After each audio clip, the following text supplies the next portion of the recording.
Sí, bárbaro. Sí, bárbaro. Bueno, Bueno, ¿me escuchan?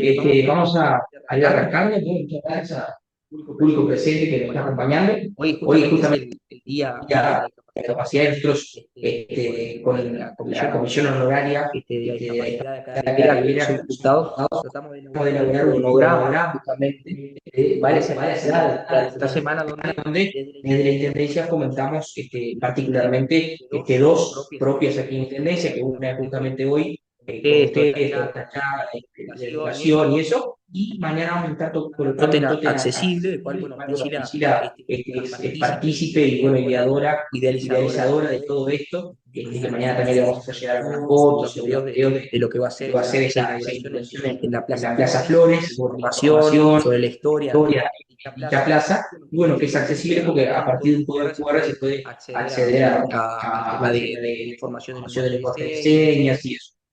Y bueno, Y también bueno, tenemos también el tenemos día el día 5 una 5 una actividad actividad en en un el club, que es Club Club Jesús Boulevard, Bolívar, ¿no? Donde ¿no? ahí Donde es ahí una es una feria de todas feria las de todas las instituciones instituciones que que trabajan con trabajan con discapacidad en discapacidad en Rivera, Rivera, de sus con sus trabajos, trabajos, un un poco cómo están están trabajando. trabajando. Bueno, Y después bueno, después también también vamos a vamos estar a estar los los últimos últimos días días hablando hablando con con técnicos técnicos que van a estar trabajando en algunas en algunas localidades. localidades de Rivera. Entonces, Entonces, hoy hoy es es el el punto punto de de partida partida de de esta esta semana de semana de discapacidad discapacidad y nos y nos acompaña acompaña Jorge Jorge Rodríguez, que Rodríguez, es que el es el asesor de asesor de discapacidad discapacidad justamente de la justamente de la Intendencia Intendencia de de Rivera. Así Bueno, que bueno, bienvenidos a bienvenidos a todos y todos espero y que espero que puedan puedan disfrutar disfrutar la ponencia. Bueno, buenas tardes a todos, especialmente agradecimiento a las personas que están asistiendo a nuestra conferencia de hoy, a Priscila especialmente, que ha sido una colaboradora incansable de este trabajo que estamos desarrollando. Y bueno, sí, hoy aprovechando la oportunidad del Día Internacional de la Persona con Discapacidad, con ese decreto que hizo la Asamblea General de las Naciones Unidas el 14 de octubre de 1992, que determinó que el día 3 de diciembre sea el Día Internacional de la Persona con Discapacidad. En la frase que adoptó la Asociación, la Asamblea General de las Naciones Unidas este año es fomentar sociedades inclusivas para impulsar el progreso social. Sí, entonces, eso es el parámetro de nuestra acción dentro de la identidad. Sabemos que en Uruguay en este momento tenemos 197.000 personas con discapacidad, de las cuales son 122.000. Y Rivera lleva el premio de ser el departamento con mayor índice. O sea, nosotros solo tenemos más que la que nos sigue Rocha, lo que significa una aproximadamente 8.500 personas en Rivera con discapacidad. Tendremos que hacer políticas y tendremos que adaptar este tipo de trabajos a donde la idea es incluir a toda la sociedad. Esto de alguna manera se transforme, las personas con discapacidad tengan acceso a todas las cosas que tienen derecho a tenerlo. Nosotros partimos de un principio de que las sociedades, hoy ya no hay más superhombres, hoy las ciudades ya no son más para superhombres, hoy las ciudades tienen que ser para todos, para altos, bajos, gordos y personas con discapacidad. Bueno, en esa línea de acciones que estamos trabajando en la Intendencia, y bueno, parabenizamos a Priscila por esa iniciativa de haber traído este taller y esta conferencia de hoy, que no tenemos ninguna duda que es un enorme proyecto, y Priscila ya el tótem pronto también, que ya tenemos uno y vamos a poner el otro, y bueno, seguimos avanzando en esto. A los palestrantes, bienvenidos. Si tengo alguna oportunidad de venir a Rivera para conocer un poco, que algunos tal vez ya conocen, pero conocer un poco lo que estamos haciendo. Y bueno, les deseo mucha suerte, una buena jornada. Y si no los veo, con seguridad nos vamos a ver unas felices fiestas a todos. Muchas gracias, ¿eh? Muchas gracias, gracias por estar aquí, por presentarnos. Y una jornada tan especial, como mencionaba Jorge, lo decía Fede, Esta fecha en la que se conmemora y la que se busca promover el acceso acceso a a los derechos, a derechos, a bienestar bienestar de de todas todas las las personas, personas. ¿sí? En En este este caso, caso, puntualmente a las personas con discapacidad, a las personas neurodivergentes, pero apuntando en hoy queremos destacar en el ámbito educativo y cultural, la accesibilidad en estos ámbitos, la inclusión, cómo se da. ¿Sí? Voy a iniciar presentando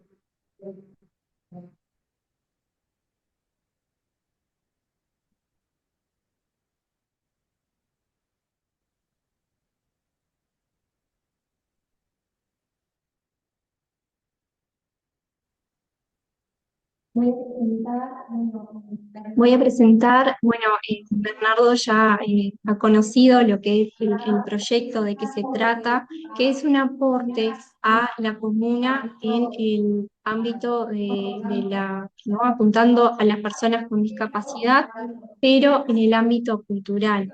Este proyecto se llama Pedagogía Museística porque apunta a la educación, pero también al conocimiento Ares, con el fin de, Entonces, en inglés. ¿no? Demoro.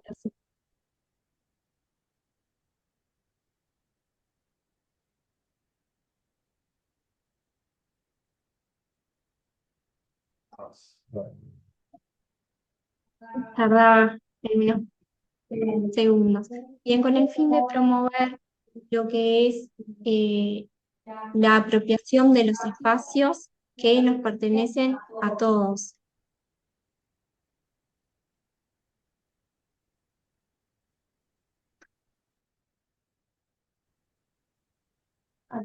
Aquí tenemos un QR por si gustan escanearlo, porque la información está en audio y está en lengua de señas uruguaya también.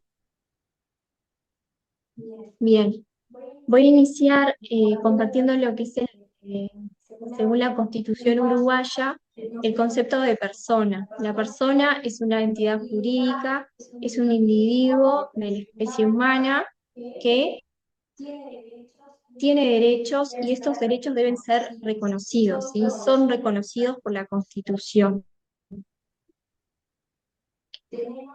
Tenemos que la educación es un derecho universal, también todas las personas tienen el derecho a participar a la vida cultural de sus comunidades.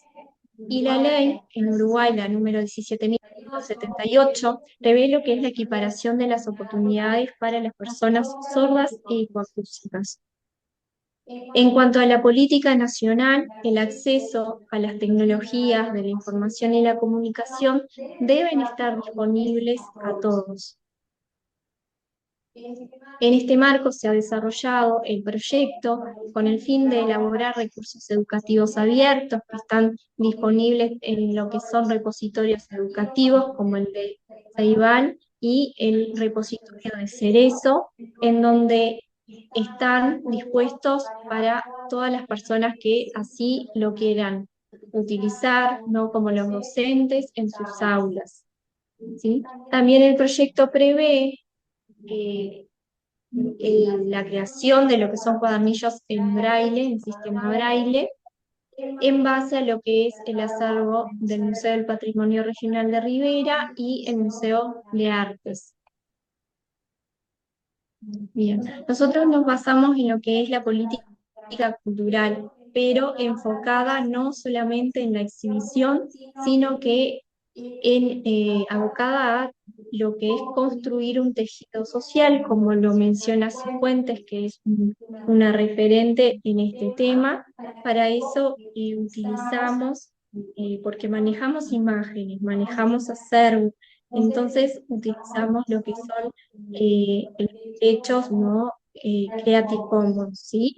Están disponibles tanto la información como las imágenes, pero siempre preservando lo que son los derechos de autor. El objetivo es visibilizar el patrimonio tangible e intangible local, fomentar la educación patrimonial, integrar de modo interdisciplinar a los ciudadanos e instituciones, también estimular el uso responsable y con fin educativo de la tecnología, y solicitar la creación, que es algo que lo mencionó Jorge, de lo que son la instalación de estos tótem en espacios públicos para que las personas puedan acceder a una breve descripción en audio y en lengua de señas uruguaya de la información histórica de ese lugar. ¿sí? Nosotros cuando pensamos en la discapacidad y en generar algo, una política que apunte a la discapacidad, tenemos que tener presente a las personas que, bueno, que son discapacitadas, consideradas así. Entonces, lo que hacemos en el caso es trabajar en conjunto con escolares, en el caso un grupo de la escuela número 105 de Rivera, estudiantes sordos, que ellos participan en la creación de estos recursos, ¿no? ¿Cómo? Según, bueno, su opinión, allí nos comunicamos, mostramos lo que son los repositorios, ellos navegan y su parecer es muy importante para la construcción, la elaboración de estos recursos. La metodología que utilizamos es la identificación de la temática, se investiga, se seleccionan las fuentes, en el caso si se necesita solicitar algún derecho de autor se lo hace, y también trabajamos, ¿no?, de manera interinstitucional, ¿no? Acá a CINDE, que es el Centro de Investigación y Desarrollo para la Persona Sorda, que ha colaborado con el proyecto, ¿no? Y actualmente Derecho, que es el centro de referencia para la persona sorda en el Uruguay, que elaboran los materiales, participan en la traducción y la interpretación en lengua de señas uruguaya. Lo que mi tarea en este sentido es la elaboración de la estructura y también del formato texto que después va a ser utilizado para la traducción e interpretación. Bien, tenemos el apoyo de CER, que es el Centro de Recursos para Estudiantes con Discapacidad Visual, que son ellos los que elaboran los cuadernillos en sistema Braille. ¿Sí? Sabemos que hay objetos en los museos que se pueden tocar, otros no, pero en el caso de los objetos que ellos pueden tocar, se elaboran estos cuadernillos con un cuadernillo que acompaña a la persona que está o acompañante también, y un cuadernillo en macrotipo para personas con baja visión, que hoy tenemos presente al compañero aquí, honrándolo, Silveira, ¿sí?, que siempre nos acompaña y participa en todas las instancias que aluden, ¿no?, a lo que es la discapacidad, y sabemos que la presencia de ellos en este sentido es base para lo que vamos a elaborar siempre. Bueno, el proyecto ha obtenido un sello de Ibermuseos de buena práctica cultural a nivel iberoamericano, y eso es algo que nos halaga en cierto sentido y nos ayuda a saber que vamos por buen camino, digamos. Bien, tenemos ahora la idea de la elaboración de lo que he denominado museoteca, que es un acervo colectivo itinerante que puede estar en la biblioteca municipal, ¿no?, ahora Centro Cultural, y en diálogo con las bibliotecas de secundaria, porque sabemos que hay muchos estudiantes, personas sordas, personas ciegas, que concurren a los centros educativos, y que ellos tengan, estén, ¿no?, este acervo disponible a ellos en formato que ellos puedan acceder y comprender. Esto es algo que apuntamos, ¿no? Bien, acá hay un video que no sé si se...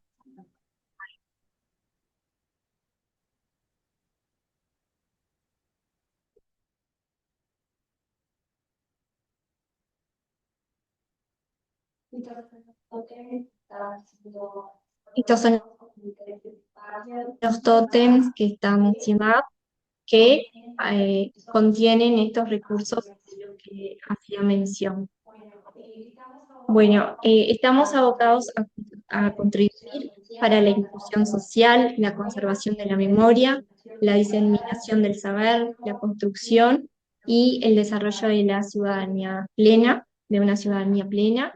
Les agradezco bueno, por su tiempo y ahora vamos a dar secuencia, ¿sí? Y voy a estar presentando a los ponentes.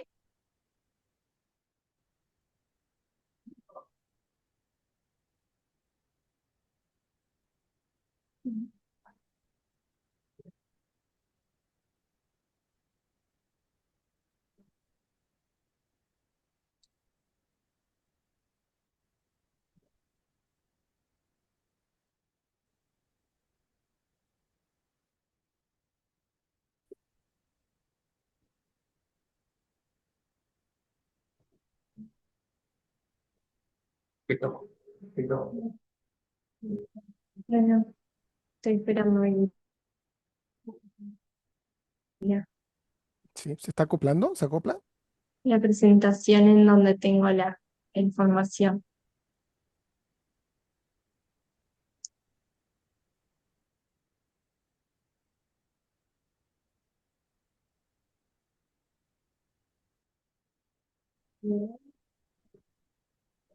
Bien, hoy nos acompaña la doctora, la candidata, doctorante en Ciencias de la Educación, Patricia Antonieta Mena, actualmente jefa de la carrera de Educación Diferencial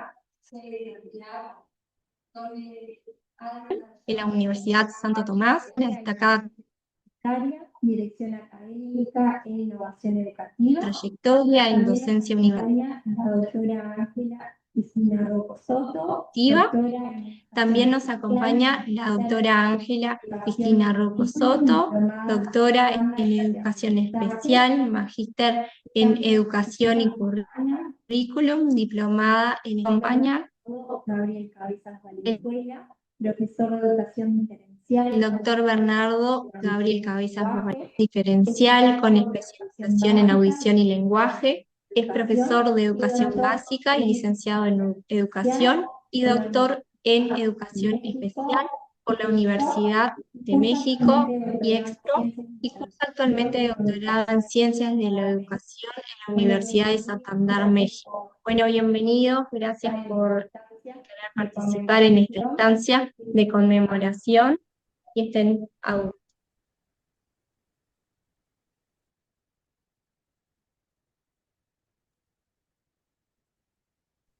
Escuchamos con latencia, no sabemos si ya nos diste el pase o no, ¿sí? Like arriba, dedito arriba, claro. Para que dejar tú de presentar, ¿o no? Sí, parece que tengo el pase ya. Ok.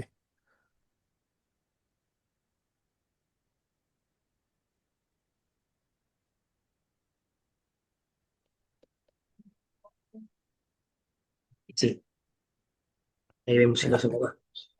ya se ve la diapo, ¿no es cierto?, de fondo, ¿verdad? Se ve. Sí, sí. Perfecto. Bueno, eh, ¿qué quieren? ¿Cómo comenzar esto? Yo creo que tenemos demasiadas ansiedades en conjunto Bernardo, para... solo aguántame un minutito que estoy subiendo el volumen para que todos te escuchen. Ya había Solo terminado, aguántame un minuto José. y te digo, te doy el ok, porque justo no nos está saliendo el audio. Perfecto, te esperamos, no hay problema.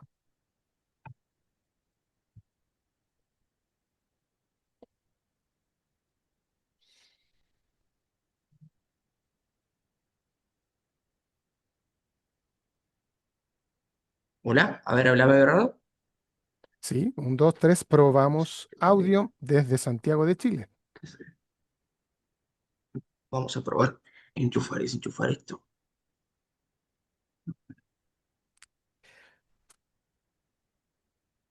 Hola, Sí, 1, 2, 3, probamos audio. 1, 2, 3. Ah, oh, ups.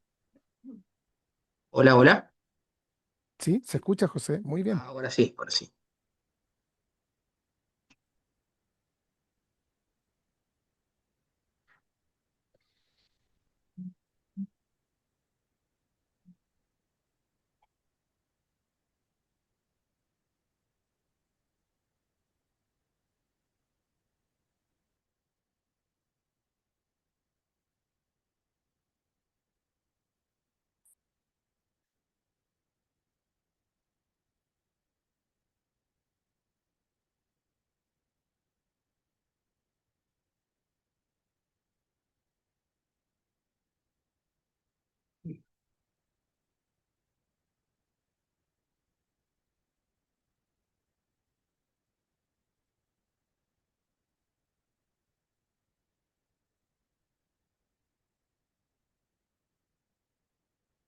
A ver, Leonardo, háblame ahora.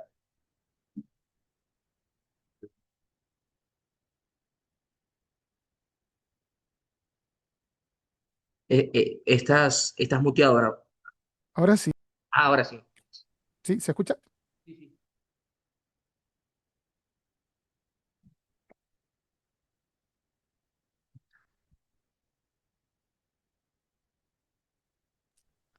Ya. También ahí tuve mi problema técnico, se me había desaparecido la barrita donde activar el audio. Se escucha bien, ¿verdad? Sí. Sí. Ok. Las personas que están ahí pueden colocar un dedito arriba y yo me doy por enterado que excelente. Muy bien. Bueno, como les decía, primero que todo, muchas gracias por la invitación. Gracias, ¿no es cierto? Gracias, Andreas, por tu dedito arriba y que estás en línea también. Bienvenida también, Nadia.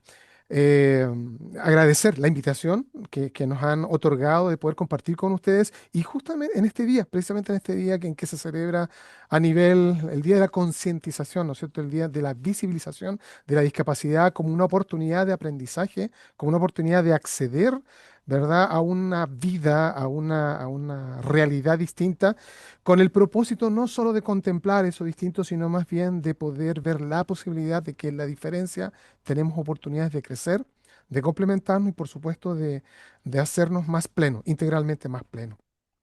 Agradecer, ¿no es cierto?, a la ciudad de Rivera, a los organismos que están detrás de esta organización, a Priscila, quien tuve, ¿no es cierto?, el privilegio de conocerla hace poco en otro seminario en la ciudad de Montevideo, en el cual ahí, ¿no es cierto?, acá en Chile hicimos muy buenas migas, perdón lo coloquial, pero se refiere a que hicimos muy buena amistad porque nos dimos cuenta que hablamos por la misma línea y que tenemos una percepción muy similar en relación a cómo vemos la discapacidad para uno y para nosotros lo vemos como una oportunidad de crecimiento. Es un privilegio para nosotros poder dirigirnos a ustedes, a esta audiencia, ¿verdad? A los que están en línea, a los que están en el salón de la ciudad de Rivera, ¿no es cierto?, del Uruguay. Un territorio que sabemos, a partir de lo que hemos estudiado y hemos investigado, que es rico en tradiciones y sobre todo en tradiciones educativas y con una profunda, ¿no es cierto?, vocación en la formación integral de sus estudiantes. Por alguna razón estamos lo que estamos reunidos ahora, ¿verdad? Queremos agradecer también nosotros esta invitación a quienes nos permiten dialogar desde una mirada, no desde tan solo una realidad chilena, situada, ubicada, sino más bien latinoamericana. Sobre todo porque los desafíos que existen de la inclusión educativa, específicamente porque la inclusión tiene muchas aristas y nosotros nos vamos a enfocar en el aspecto que tiene que ver con la educación, es un tema que no tiene fronteras, definitivamente no las tiene y que además nos interpela como agentes activos en esta realidad a que podamos, ¿no es cierto?, participar y, por supuesto, ser garantes de este quehacer pedagógico. La presentación, ¿no es cierto?, que vamos a compartir surge de un estudio que se realizó en unos talleres docentes en la ciudad, en el país de Chile y el Ecuador, los cuales, ¿no es cierto?, analizamos cómo se van construyendo los objetivos de aprendizaje y cómo estos objetivos en su construcción tensionan ah, la diversificación como una oportunidad de poder paso y acceso a todos nuestros estudiantes, no importando la condición y menos, ¿no es cierto?, el origen de donde se presenta. Esta problemática que compartimos es de múltiples sistemas educativos, no es tan solo de un Chile, no es tan solo de un Ecuador, no tan solo de una Argentina, como en el caso, ¿no es cierto?, de nuestra colega y jefa también, por cierto, Mirna, acá de la universidad, que ella viene de Argentina, también nos colabora y nos comparte mucho en relación a estas realidades que son situadas, pero al darnos cuenta, al parecer, no es tan así, creo que es bastante transversal. Por lo tanto, estos múltiples sistemas educativos nos posicionan en buscar la pertinencia de poder valorar y analizar estos modelos que son tradicionales, que además, ¿no es cierto?, esto nos genera ciertas dificultades en poder traducir estos discursos que buscan además ser inclusivos, pero a la larga no lo son tanto. Quizás desde el dicho, ¿no es cierto?, como decimos acá en Chile, el papel soporta mucho, no sé cómo lo dirán en Uruguay, pero dicho de otra forma, hay veces que hay decretos, hay protocolos, hay cierta información, hay ciertas leyes que son muy auspiciosas, que auguran un buen proceder, pero en el ejercicio esto se pierde o se difumina en algún momento o en alguna instancia o con algunos agentes. Por lo tanto, nosotros queremos buscar acciones concretas, queremos que esta necesidad que es urgente, ¿no es cierto?, nos mueva a generar un marco metodológico que sea aplicable, o sea, que salga de la teorización para que realmente estos pasos puedan llevarnos a acciones visibles, concretas, medibles, en todo sentido, para ver si realmente lo estamos haciendo bien o no. Ahora, en nuestro propósito, irnos por dos caminos, o sea, es un propósito doble. En primer lugar, queremos ofrecer evidencias que nos permitan comprender el fenómeno, ¿no es cierto?, de la planificación inclusiva, planificar, ¿no es cierto?, el diseñar una actividad de aprendizaje y esta que busque ser siempre inclusiva y, y además no recogida desde la teoría o desde la mirada que tenemos nosotros como académicos, en el cual estamos en este momento nosotros presentándonos de acá desde Chile, sino más bien de poder recoger las voces de las personas que están insertos en esto, de esa voz docente, si lo pudiéramos llamar de esa forma, y que esta voz, ¿no es cierto?, nos permita pasar a un segundo plano que tiene que ver en cómo compartir esas orientaciones, cómo podemos tomarlas, adaptarlas a nuestras realidades, a poder contextualizarlas y no tan solo nosotros, sino que ustedes también, de los que viven día a día en esta realidad que busca ser, ¿no es cierto?, cada vez más justa, más equitativa. Queremos fortalecer, ¿no es cierto?, la construcción de aulas que sean más equitativas, ¿no? Y que por lo demás, ¿no es cierto?, queremos invitarles a ustedes a poder observar esta presentación desde un espacio de reflexión siendo colectivo, y por otra parte la oportunidad, ¿no es cierto?, de poder repensar el rol que desempeñamos nosotros como agentes constantes en los procesos de aprendizaje. Y cuando hablamos del rol, podemos aventurar, ¿no es cierto?, podemos adelantar de que no somos los principales invitados al proceso del aprender, más bien somos garantes de la mediación, de la intermediación, inclusive en algunos casos de la dirección hacia nuestros estudiantes, ellos como agentes principales de estos procesos del aprender. Entonces, entendiendo esto, ¿verdad? Tanto Patricia, Ángela y yo nos vamos a dar vamos a dar nos vamos a dar el lujo de poder compartir una realidad, pero siempre buscando, ¿no es cierto?, la percepción de ustedes y buscando también desde la realidad, desde lo que sucede en cada una de las instituciones por la cual están, estuvieron o quieren estar. Entonces, si nosotros miramos con ojos muy críticos y muy objetivos, tenemos un desafío.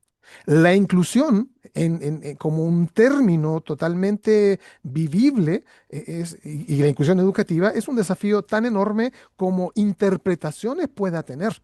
Entonces tenemos un sesgo histórico, ¿no es cierto?, que nos ha llevado a mirar la educación siempre desde un ángulo o desde la vereda de la instrucción, para luego, ¿no es cierto?, valorar los procesos de mentoría, en donde encontramos a un maestro que es capaz de replicar lo que tiene que o quiere que aprendan sus estudiantes, y estos estudiantes, ¿verdad?, acoplarse a este ejercicio, a este modelo, para en la visión constante, la retroalimentación, en el fortalecimiento del proceso, pueda obtener y lograr habilidades que son pertinentes para la vida y habilidades pertinentes para el mundo académico.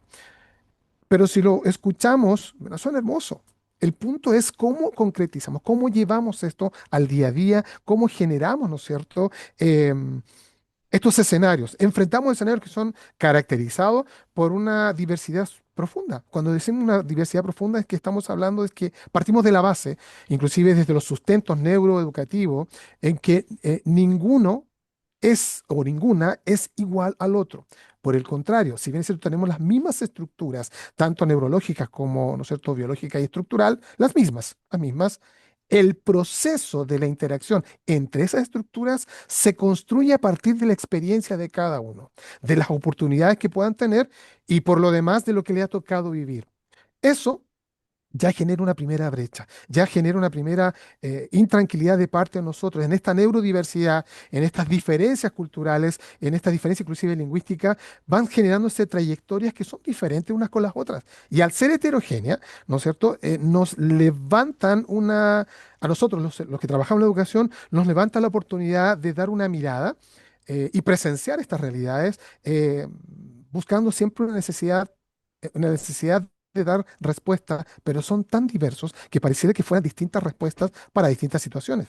Reconocer lo complejo y lo fundamental de esto eh, nos tiene que mover día a día. Por lo tanto, no siempre es posible avanzar en la inclusión si seguimos sosteniendo prácticas que buscan la homogeneidad.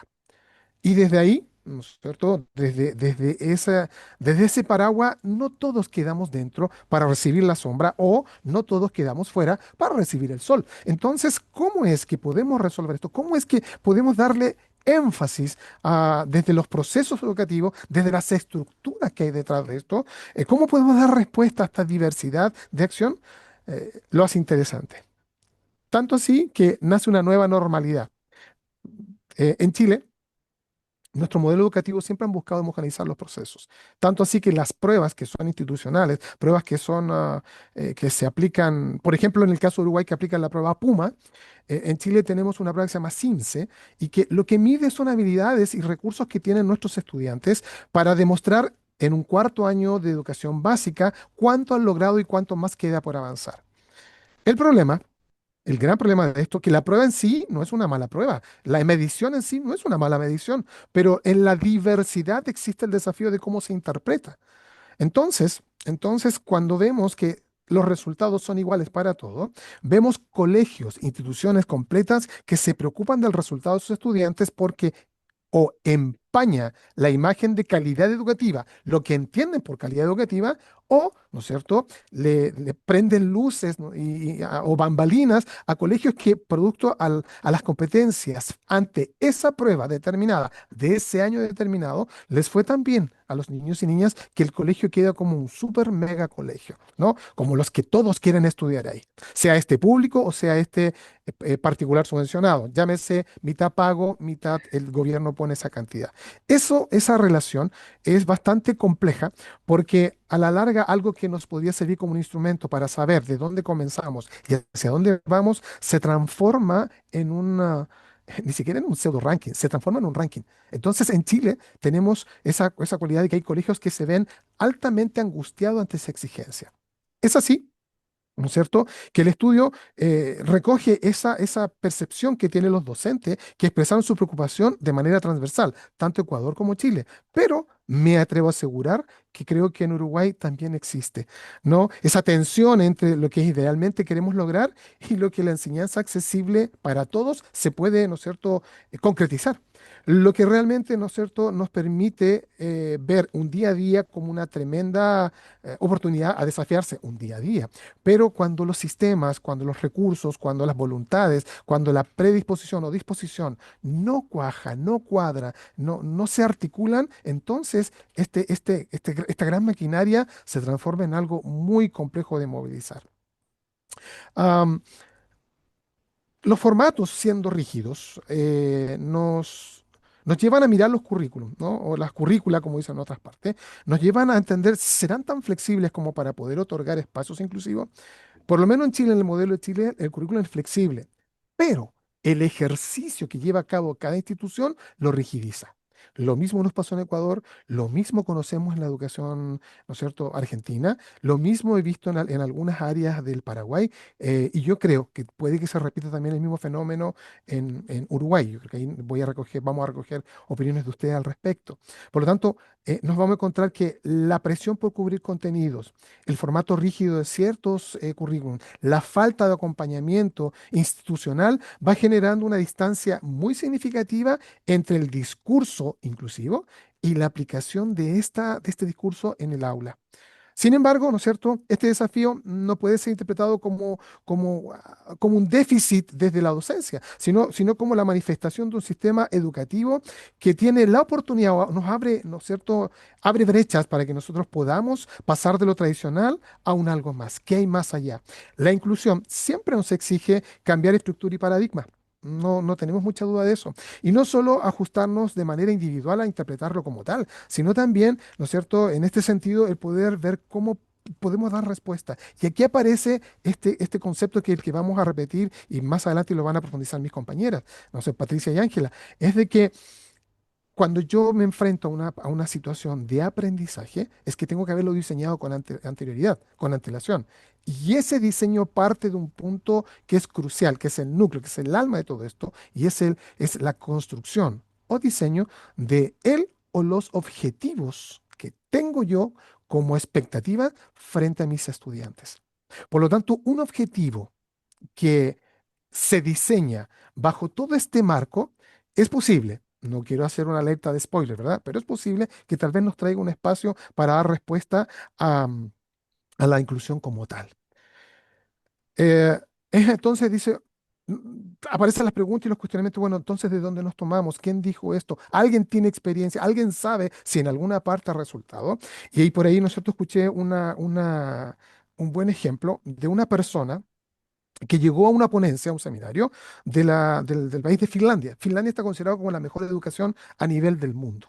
¿No? Eso es lo mejor que hay. Así como Cuba también tiene la misma línea, si bien es cierto, tienen pocos recursos, sigue siendo considerada una de las mejores educaciones del mundo. Independiente, ¿no es cierto?, del credo, el sesgo político que exista. Da lo mismo en este sentido. Para esto, ¿no es cierto?, esta persona que expone dice ya, un profesor finlandés dice, ok, soy de Finlandia, y les digo al tiro, ustedes no son Finlandia. Por lo tanto, el mejor modelo del mundo no son ustedes, no son Finlandia. Claro, si uno escucha eso por primera vez, uno dice, wow, qué pedante, qué arrogante, qué pasó. No, es que él tiene, hay que escuchar la otra parte, porque Finlandia, bajo sus necesidades, otorga un modelo que responde a esa necesidad. Pero la invitación de él es, pongan ojo a la necesidad que existe en cada uno de los territorios, en cada una de las regiones, porque son necesidades distintas. Y al ser distintas, es ahí en donde uno, wow, descansa un poco, porque no tienes que compararte con modelos exitosos, sino que tenemos que compararnos desde dónde queremos comenzar y hacia dónde queremos avanzar. Entonces, es así, ¿no es cierto?, en donde esta institución, CAST, institución, ¿no es cierto?, americana, Estados Unidos, en 2018 le da una lógica y le da una mirada a formular un marco que puede darnos y permitirnos otorgar pasos en la búsqueda, ejecución y acción de la inclusión. Entonces, ellos hablan del diseño universal para el aprendizaje. Y aquí me voy a tomar un segundillo para poder explicar algo. ¿Por qué para el aprendizaje? Porque el diseño universal no fue creado para la educación. Es más, fue hecho, pensado, razonado, ejecutado para efecto, ¿no es cierto?, de la arquitectura. ¿No? A partir de alguien que se dio cuenta de que la arquitectura de una ciudad determinada no prestaba ni el apoyo ni el acceso a personas con movilidad reducida, dijo, esto tiene que cambiar. Y se dieron cuenta de lo siguiente, de que al ponerle a edificios antiguos rampas o ascensores, era mucho más caro que diseñarlos con antelación y construirlo con todas esas acciones pertinentes para el acceso de esas personas que tienen o fueran a tener movilidad reducida. Tanto así que cambia la mirada cultural en que, ok, no uso silla de ruedas, no uso bastones, pero ¿por qué? ¿Quién me niega la posibilidad de poder subir por la rampa si ese día me siento cansado o cansada? Ese cambio paradigmático dio un golpe tan fuerte que la educación dijo, wow, esto nos gusta. O sea, al parecer, si diseñamos algo con antelación, parece que nos da un margen, un marco de respuesta a las múltiples necesidades que existen dentro de una sala de clase. Y ahí tenemos, ¿no es cierto?, estas tres dimensiones, estos tres pilares que se mueven en el diseño universal para el aprendizaje. Múltiples formas de representar, múltiples formas de acción y múltiples formas de implicancia.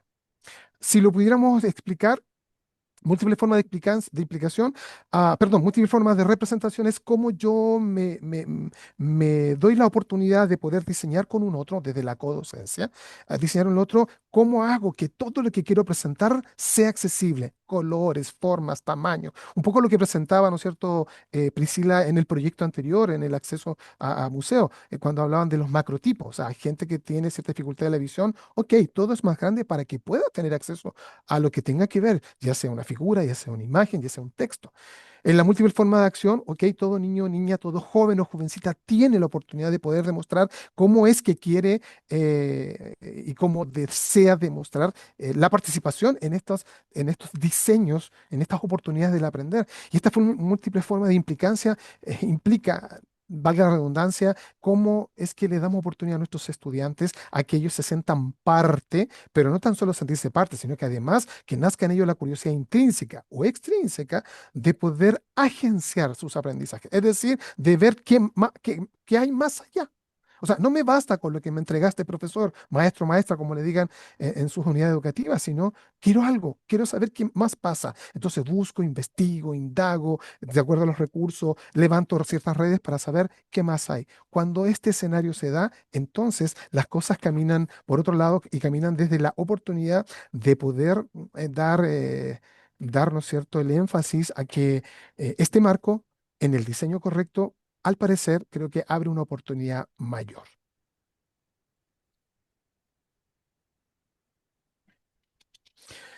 Como les decía, em, esto no es algo antojadizo y tampoco es algo que haya nacido de, desde las sensaciones o, como decimos en Chile, desde el vientre, sino que hay sustento, tanto científico, teórico, psicológico, hay experiencias a nivel mundial de que este marco sí tiene la opción de poder ser aplicado en cualquier contexto educativo, cualquier contexto. Entonces tenemos CAS, que levanta estos principios del diseño universal para el aprendizaje. Tenemos, ¿no es cierto?, a Booth y Ainscough, que se encargan de poder levantar y siguen renovando este texto, este famoso INDEX, ¿no?, el manual de inclusión, en donde se mueven en tres dimensiones, por la cultura, política y práctica. Y estas tres dimensiones totalmente virtuosas entre sí, permite poder mirar qué tan inclusivos somos como institución, desde la micromirada, de la mesomirada o macromirada, es decir, desde lo que sucede en mi metro cuadrado, de lo que sucede en mi institución donde estoy y de lo que sucede en el país donde yo me muevo. Tenemos a una Coral Elizondo, estudiosa de los procesos prácticos y que busca constantemente poder hacer el énfasis en demostrar que los desafíos no están en el estudiante y en su diagnóstico, sino que están en el contexto, el cual contexto y situación, ¿no es cierto?, tanto física como procesual, en que al mirar puedo buscar ahí cuántas barreras se presentan y poder eliminarlas para que todos mis estudiantes puedan participar.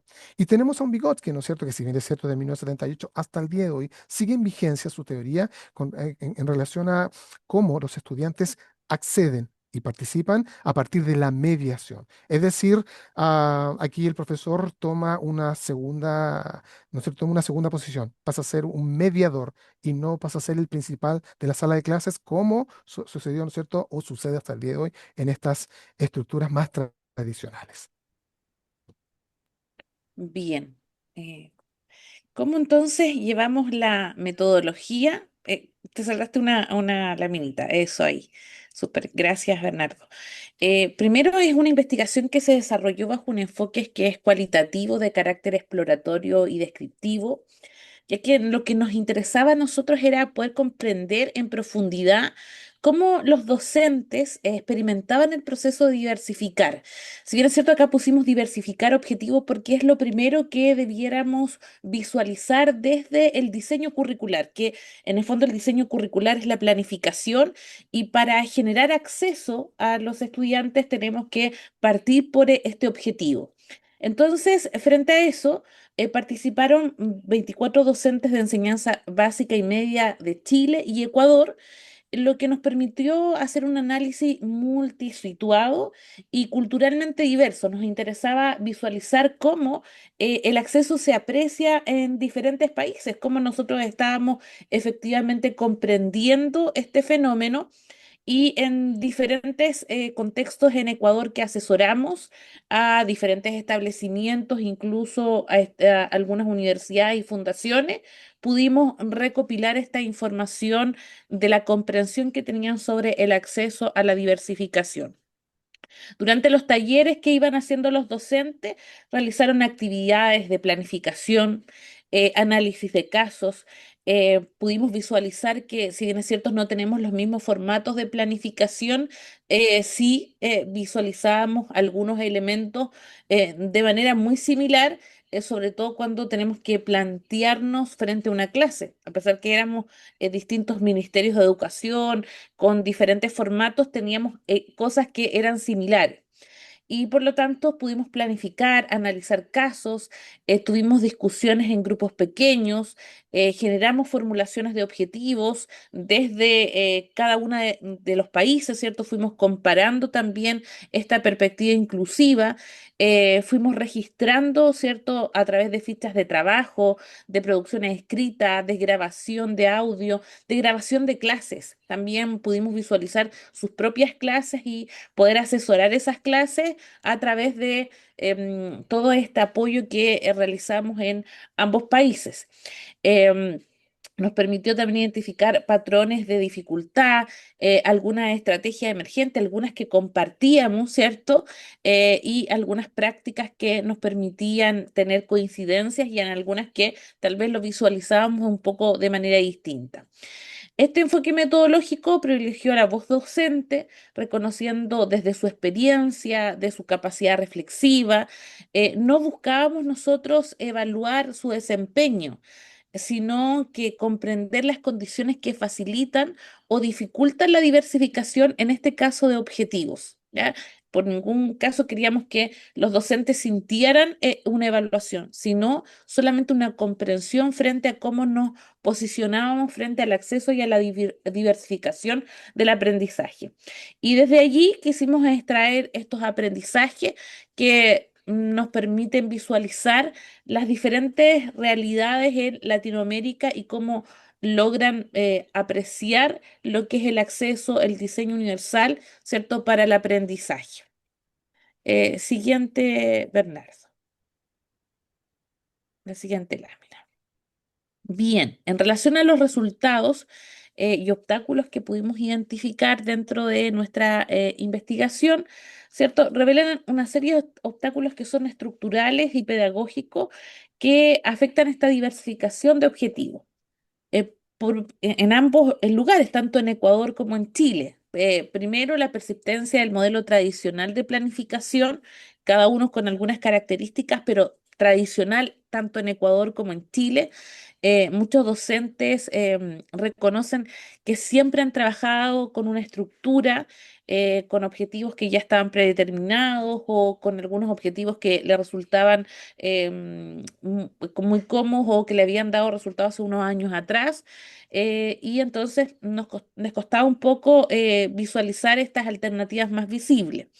Tenían escasa formación en el diseño universal, es decir, lo conocen, pero lo conocen a medias, ¿ya? O se han capacitado con una visión muy sesgada que incluso en nuestro país todavía está contaminada con algunos neuromitos.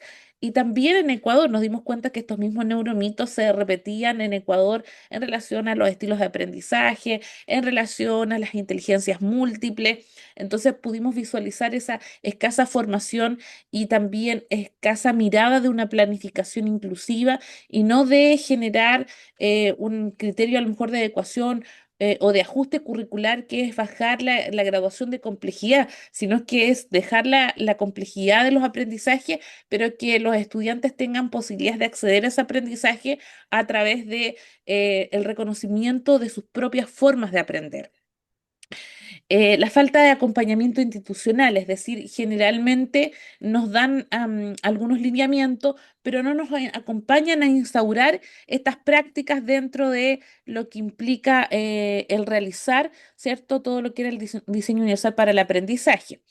Y también tenemos un temor a la sobrecarga laboral, es decir, toda la mirada de la innovación se percibe como efectivamente más trabajo, y que en el fondo no sabemos si va a optimizar tanto la enseñanza, pero sí que a lo mejor a nosotros como docentes nos podría entonces obstaculizar o a lo mejor generar mayor cantidad de trabajo frente a las diversas cosas que debemos cumplir en la escuela.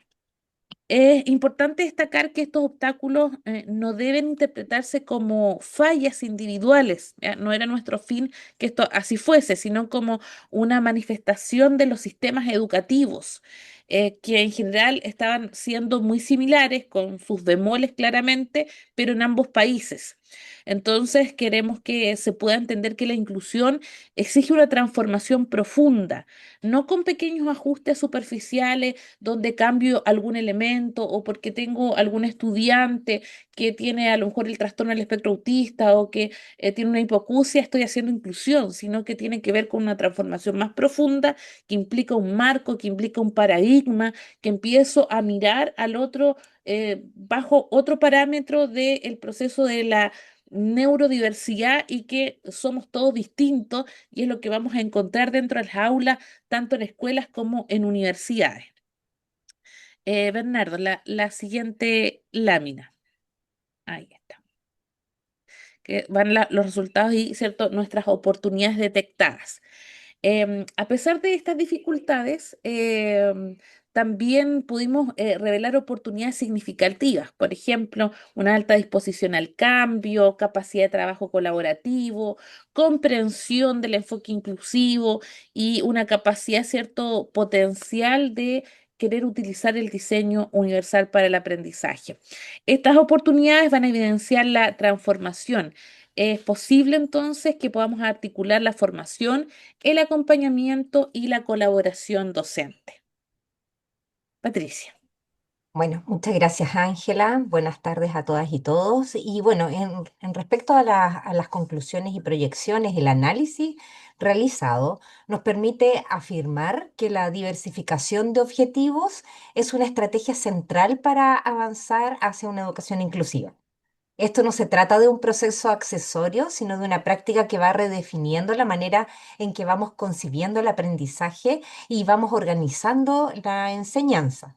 Por lo tanto, dentro de las conclusiones más relevantes de este trabajo, destacamos primero la necesidad de consolidar la formación continua en diseño universal para el aprendizaje y una planificación diversificada, accesible, ¿ya? Segunda conclusión es la urgencia de integrar referentes teóricos actuales en los programas de formación inicial, ¿ya? Y sobre todo en perfeccionamiento docente. Y por último, la importancia de fortalecer comunidades de práctica, donde los docentes puedan compartir experiencias, desarrollar recursos conjuntos y reflexionar sobre sus avances y desafíos. Es súper importante hacer estas comunidades de aprendizaje profesional entre profesores, ¿ya? Y mirando hacia el futuro, proponemos tres líneas de acción. La primera es justamente instalar procesos de capacitación sistemática que vayan permitiendo a las y los docentes aplicar el diseño universal de manera progresiva y contextualizada, ¿ya? Segundo, asegurar un acompañamiento pedagógico permanente, donde mentores o equipos técnicos puedan no solamente orientar y retroalimentar las prácticas inclusivas, sino que también es importante el modelaje, ¿ya? Y por último, formar redes o fomentar redes regionales de colaboración que vayan permitiendo el intercambio de experiencias entre países, de modo de ir compartiendo conocimiento, ¿cierto? Y con una construcción del conocimiento y comprender las realidades situadas. Y para terminar, bueno, entender que la educación educativa la inclusión, perdón, no es un destino final, sino un proceso permanente en construcción. Requiere de mucho diálogo, de mucho compromiso, ¿ya? De involucramiento, saber lo que está haciendo el otro y un trabajo continuo entre docentes, instituciones y comunidades. Por lo tanto, y para concluir, queremos expresar nuestro profundo agradecimiento a la comunidad educativa de Rivera por su apertura, por la disposición al diálogo. Sabemos que enseñar en contextos diversos implica desafíos constantes, pero también va abriendo oportunidades para construir escuelas mucho más justas y humanas. La diversificación de objetivos no es simplemente una técnica ya pedagógica, sino que es un acto de justicia educativa. Es reconocer que cada estudiante merece un camino posible hacia el aprendizaje y sobre todo nuestra labor como docente eh, consiste en abrir esas puertas, abrir esas rutas, eliminar barreras, minimizarlas y favorecer apoyos justos y adecuados. Entonces, para terminar, la educación inclusiva es un derecho fundamental, un derecho humano fundamental.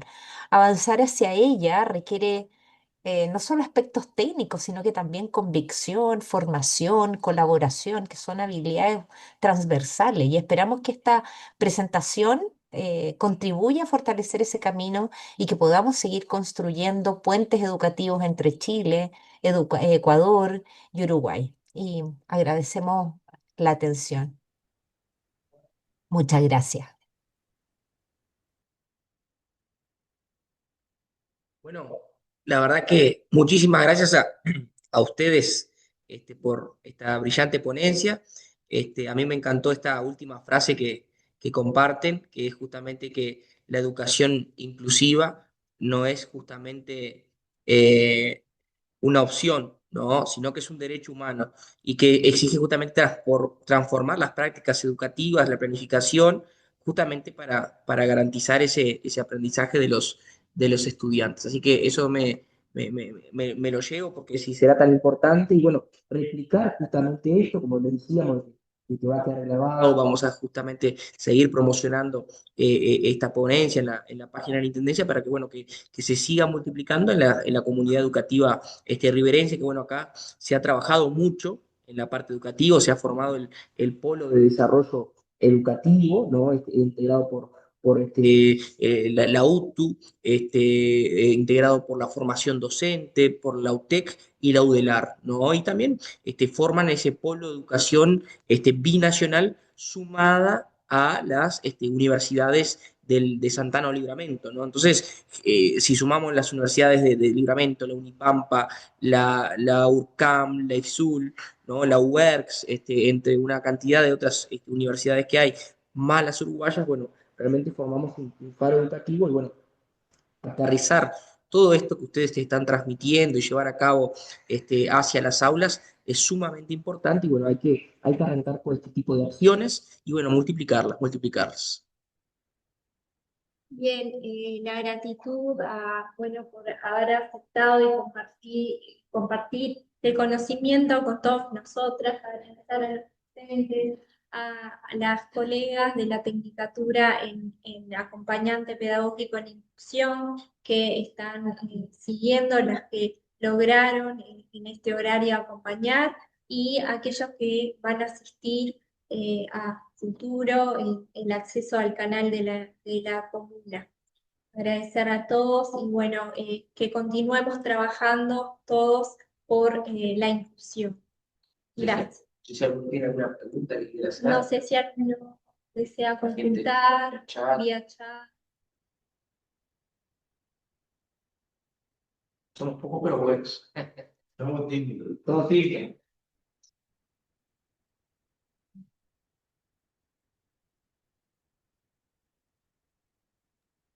Yo no sé si se escucha, yo invito, ¿verdad? Que, tal como dice usted, sí, estoy poco, pero también tenemos a Andrea, tenemos a Nadia conectada acá. ¿Qué tan, un poco recoger la apreciación de ustedes, qué tan lejos está lo que acabamos de compartir con ustedes o qué tan cerca está en relación a lo que sucede en sus procesos, ¿no es cierto?, prácticos referente a escuela, niveles que sea? ¿Qué tan lejano estamos? ¿Qué tan cercano estamos? ¿Son parecidas las prácticas? ¿Tenemos los mismos conflictos? ¿Se levantan las mismas tensiones? ¿O ustedes ya encontraron, ¿no es cierto?, el santo grial y por favor compártanlo con nosotros porque tenemos complicaciones en eso?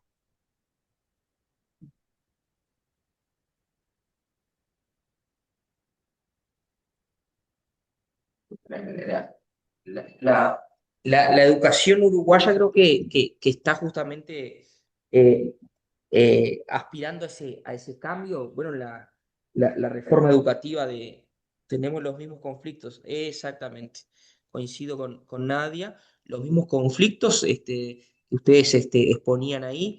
Desde la última reforma educativa que tuvimos se apostó mucho al DUA, ¿no? Al diseño universal de aprendizaje, pero bueno, sabemos que convivimos con diversos actores sociales, pero también diversos educandos que fueron formados eh, en diferentes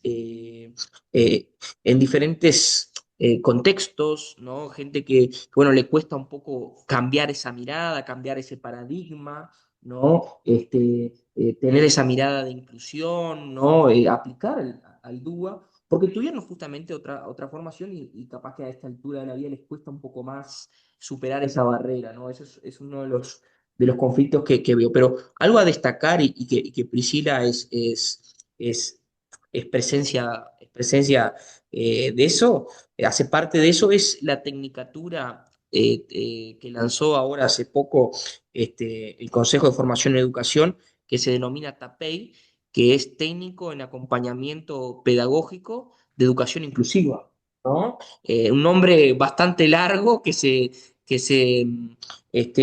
abrevia con la sigla TAPEI, técnico, ¿no? Justamente acompañante pedagógico de educación inclusiva. Y eso me parece que es un hito en la formación educativa uruguaya, porque justamente largó esa tecnicatura para formar a personas que tengan esas habilidades, esas competencias para poder trabajar justamente en esos ámbitos de la inclusión, ¿no? También algunas asignaturas de la masa curricular, que capaz que ahí le doy la palabra a Priscila, por ejemplo, braille, lenguaje de señas, ¿no? Y otras, y la didáctica, diferentes tipos de didácticas para poder trabajar con esa clase heterogénea que ustedes justamente mencionaban en una de las partes de las láminas, ¿no?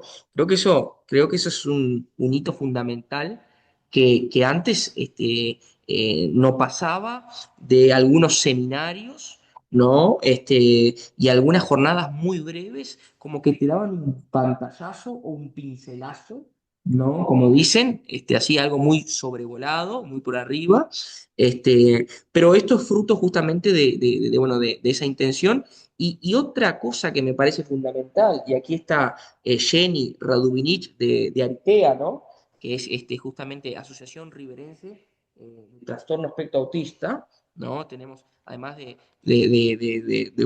Silveira, que tiene baja visión, está justamente una representante de Aritea, ¿no? Como yo lo encontraba, la visibilidad y la movilidad social que tienen estas organizaciones. Aquí en la frontera, Aritea ha trabajado muy fuerte, ha generado una visibilidad.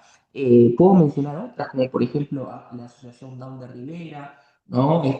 Puedo mencionar también a PADI, y se ha generado justamente esa visibilidad, bueno, que creo que es fruto de eso también que se ha generado estos cambios en el sistema educativo, ¿no? Que apuntan justamente a esa inclusión, ¿no? Y a respetar ese derecho humano. Pero creo que Priscila les puede contar más de la malla curricular sobre TAPEI, porque ella cursa esa tecnicatura. Y en este caso coincidimos que, ¿no? Como lo expresaba la compañera Nadia, estamos en las mismas condiciones. Lo que se ve ahora es como que una atención, una mirada hacia la inclusión. Y esto significa el promover nuevas carreras, pero a su vez esas nuevas carreras están en un proceso, ¿no? No están todavía firmadas. Sí tenemos, por ejemplo, los postítulos de Ceibal que apuntan a brindarle a quien ya es docente, ¿no? Una formación en este sentido, pero es una formación aún breve, como la nuestra, que está sufriendo en este periodo de tiempo algunas alteraciones algunas adaptaciones porque es todo nuevo, ¿no? Y como todo lo nuevo, vamos, ¿no? Se va haciendo camino al andar, como hablamos aquí, pero estamos con la intención, ¿no? Y es los que hoy, por ejemplo, nos está reuniendo. Mm.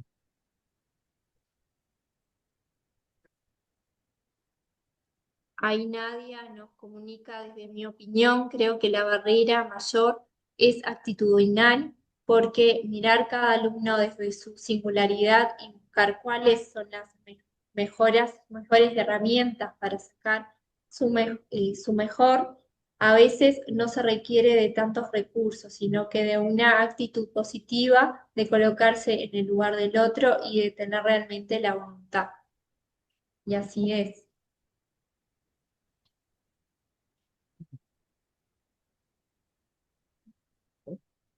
Agradecer. Bueno, les agradecemos por la estancia. No sé si tienen algo, ¿no? para comunicar en cuanto a los planteos que hizo Nadia, ¿no? que hemos hecho. A mí me parece súper interesante, ¿cierto?, lo que han planteado y también ver la realidad, porque como decíamos, el estudio abarca dos países, pero podríamos visualizar que a lo mejor no es la realidad de dos, sino que es la realidad de todos, ¿cierto? Y poder ir cuadrando lo que implica la conceptualización de las barreras, lo que implica también la reflexión de nuestras propias prácticas. Hoy día muchos autores hablan que los cambios educativos no se provocan porque vamos a utilizar mayor cantidad de materiales o hacer mayor cantidad de estrategias, sino cómo logro visualizar mi práctica a partir de darle la posibilidad a la neurodiversidad de acceder. Y muchas veces nos cuesta ver eso porque creo que mayoritariamente en todos los países tenemos un paradigma que nos ha marcado durante toda esta vida, ¿cierto?, de formación docente, que no ha sido principalmente el acceso. Entonces, nuestras formas de visualizar las clases o de visualizar el trabajo con los y las estudiantes ha sido bajo paradigmas que son mucho más antiguos. Tenemos el conductismo que abarcó mucho tiempo, ¿cierto?, la mayoría de nuestra formación docente, y eso hoy día impacta en nuestra realización de clases. Por eso cuando hablamos de este marco, entendemos que es un paradigma, que la inclusión, ¿cierto?, es un paradigma que me permite mirar no para disminuir a un aprendizaje. No quiero que el estudiante dibuje en el aula, yo quiero que él acceda al aprendizaje y no encontrarme, ¿cierto? No, no comentamos ahora, pero que tenemos otra situación también investigativa con adultos mayores, donde nos dimos cuenta que los adultos que eran no lectores, no tampoco no comprendían, y era porque nunca tuvieron el acceso, porque limitamos el aprendizaje a que decodificaran y dejamos de lado la comprensión. Entonces pasan sus periodos críticos y sensibles, ¿cierto? Y llega un momento en el que les vamos a preguntar algo y es muy elaborado y no te entienden, dice, explíqueme de nuevo. Claro, porque no desarrollamos la comprensión en la edad que había que desarrollarla. Y eso implica que limitamos el aprendizaje solo a ciertas habilidades que consideramos como importantes, y es porque tenemos estos paradigmas que efectivamente no nos dejan todavía visualizar lo que implica aprender. ¿Cierto? Que son más bien procesos cognitivos que tienen que ver hoy día se habla de los prerequisitos que requiere una actividad para yo poder generar el acceso. No es para que yo genere un criterio de adecuación, sino para que yo realmente le mire el acceso diciendo qué es lo que cognitivamente requiere el estudiante para lograr el aprendizaje.